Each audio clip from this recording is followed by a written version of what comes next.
Alright, y'all. Today we got a Zildjian K custom hybrid crest, 17 inch.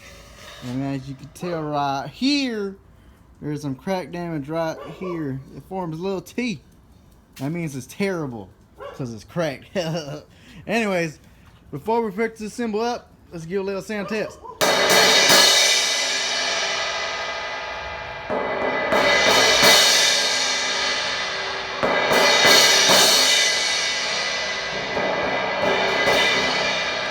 Alright, sounds like the little cracks touching each other every time the symbol's getting hit like that. So let's repair this baby up. Alright, y'all, we're back with the Zildjian K 17 inch custom hybrid crest.